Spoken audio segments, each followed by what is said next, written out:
Tonight, the electron transport chain interrupted like voting in Florida. Then, a microorganism more deadly than bears. Now nation, just a heads up. I want everyone to be ready for tonight's threat down, because I'm about to drop more science on you than a Kansas school board. And later, I'll go head-to-head with a bioterrorism expert from the CDC. This is the Microbert Report.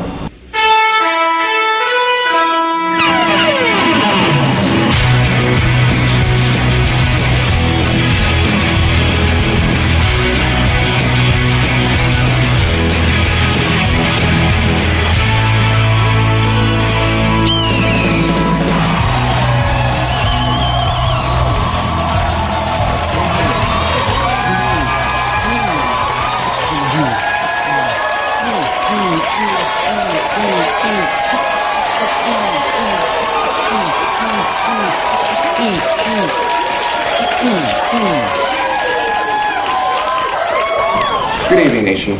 As you know, we've been under attack the past few years from such adversaries as Islamic extreme terrorist organizations all the way to bears.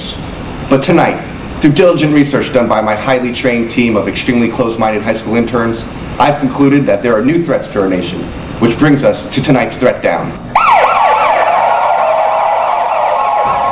Threat number 1. Nation, let's start with MRSA, or multi-drug-resistant Staphylococcus aureus. This is a serious problem, people. We need to avoid our hospitals at all costs. A person who acquires MRSA in the hospital is 7 times more likely to die than a person not in the hospital. Now, treatments like vancomycin can kill off the infection of MRSA. But what is it really like trying to ward off this horrible microorganism? Jimmy, roll the tape. Hey guys, I heard there's a bad strain of staph going around. Yeah, dude, that's what I heard too. I'm a little worried. I got a skin infection, I think. Yeah, I think I have one too, man, but I took some antibiotics, so hopefully I'll be alright. Yeah, dude, you ready for that microbiology exam we got coming up? Alrighty, test our pain.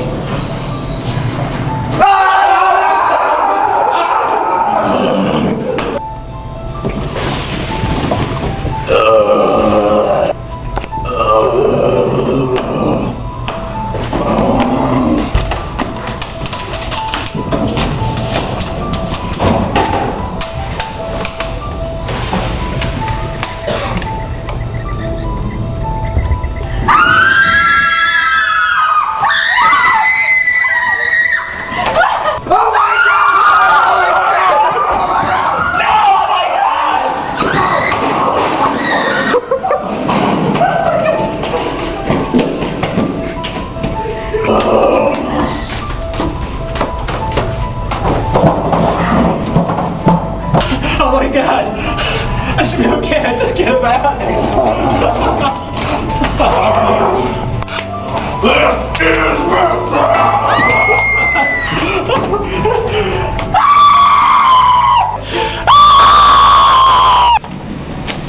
Wow, looks horrifying. And gentlemen, remember one thing. You're twice as likely to get MRSA than a woman. So make sure that your significant other definitely showers using soap. And keep your eye out the next time she wants to wrestle you in a dirty public restroom after that dumpster dive in the hospital.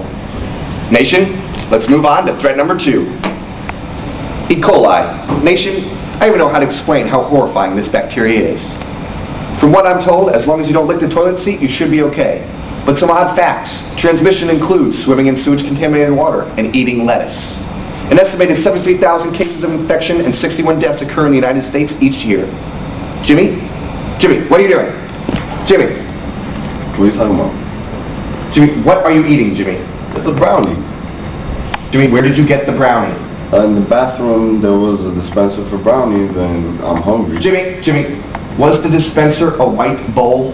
Yeah, there were free brownies. If it's free, it's for me. How long have you been working for my show? I mean, free brownies from a white bowl in the bathroom. Were they floating in water, the free brownies? Yeah, they were in a bowl of lemonade, and I mean, honestly, this one was the best looking one. Some of them look kind of burnt, so this was the one that I got. Jimmy, after all those things I said, horrific things about E. coli, you're going to go ahead and just eat a free brownie? Jimmy, if you eat that, I will fire you. What are you talking about? What's wrong with eating a brownie? It's free brownie. Nation, that brings us to threat number 3, Conan the bacterium, or as my mother used to call him, Dinococcus radiodurans. Nation, this amazing little pathogen can survive in almost any environment, meaning it's practically indestructible. It can survive the harshest conditions on planet Earth, including, and after much scientific sacrifice, Nation, it was even found in Joan Rivers' cheekbones. Now, Staphylococcus radiodurans uses oxygen-derived energy from organic compounds in its environment, and its invincibility is due to its DNA repair mechanisms. Jimmy, roll the tape.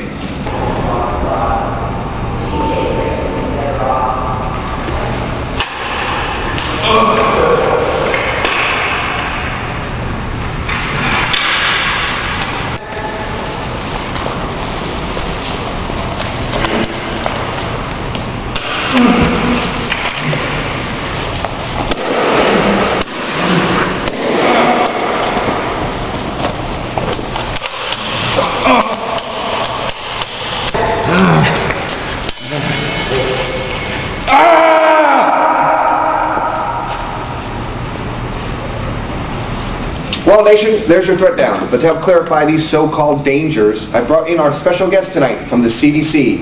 And not just because her name is quite possibly the reason bioterrorism exists. Please help me welcome to the report, Dr. Lou Anthrax. Dr. Anthrax, appreciate you coming on the show. It's Lou Anthrax. I'm sorry. So, Dr. Lou Anthrax, am I saying that correctly now? Yes. Anyway, moving on, Dr. Thrax.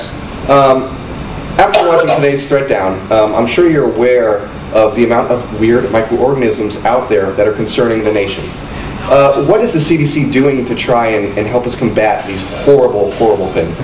Well, Stephen, the CDC is trying to develop new and improved vaccines using evolutionary tactics to try and combat the possible emergent virulent strains. Right. It's complicated. Right.